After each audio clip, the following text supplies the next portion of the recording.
When social-emotional learning is successfully integrated school-wide, student perspectives and experiences shape daily school life. Staff engage students as leaders, problem solvers, and decision makers.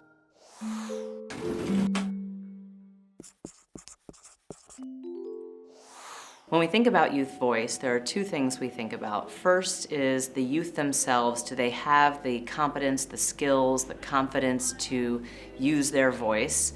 And secondly, are the adults in that space creating opportunities for the youth to be heard?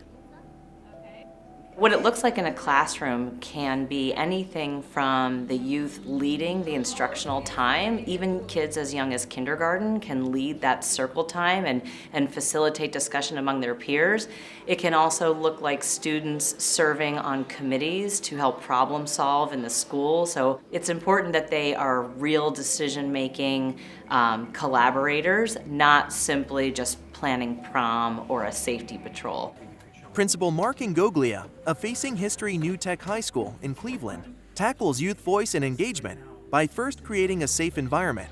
He passionately believes when there's underlying trust, students feel more comfortable using their voice to advocate for change.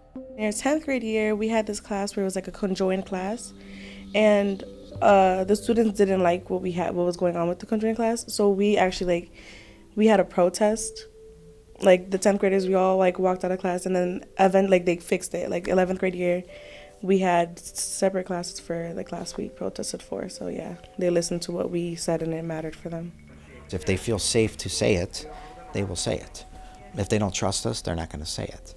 But again, I think that's something that we've started here at Facing History New Tech since day one, where kids were going to have a voice in what they do. The artwork around the building, it's theirs. I almost never say no. The kids are like, can I do this? Sure. If it's going to make our place a better space, absolutely.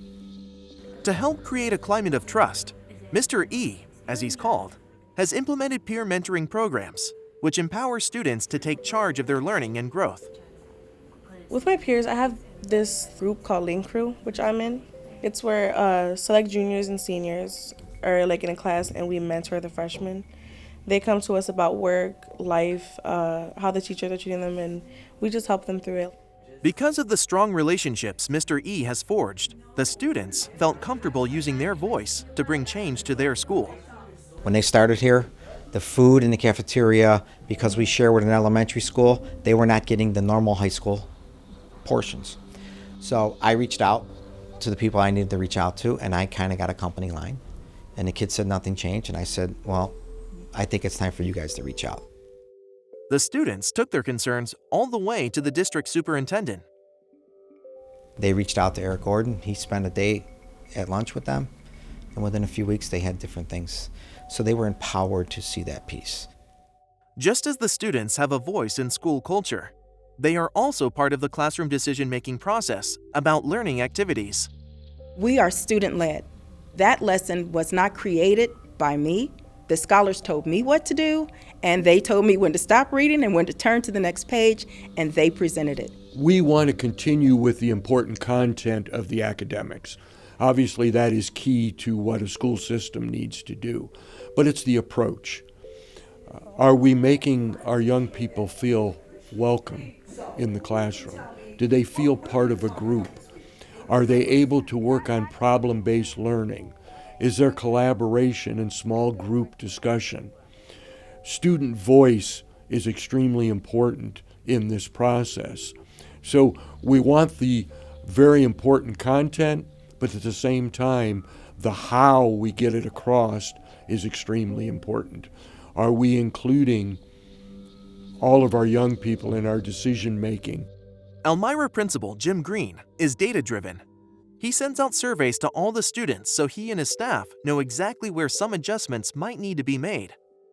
The students' voices must be heard because they're going to let us know what supports they need. They're going to let us know saying, hey, we really enjoy this, we don't enjoy that.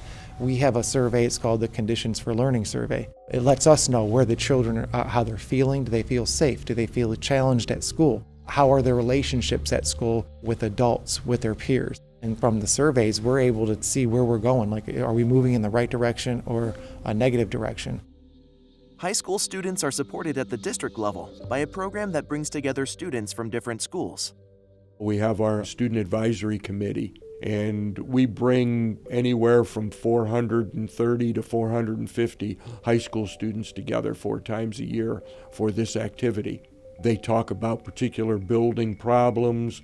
They also have programming that comes in and shares with them about teaching empathy and understanding emotion. They're also charged with taking back to their building and sharing at staff meeting the things that they've actually worked on. Students are much more inclined to take up a challenge if they care about what they're learning.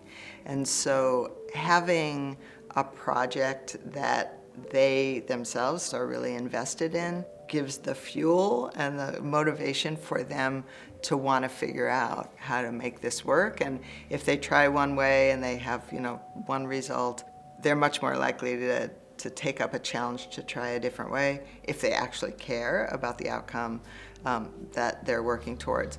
It's almost impossible to get them to persevere on something they don't care about.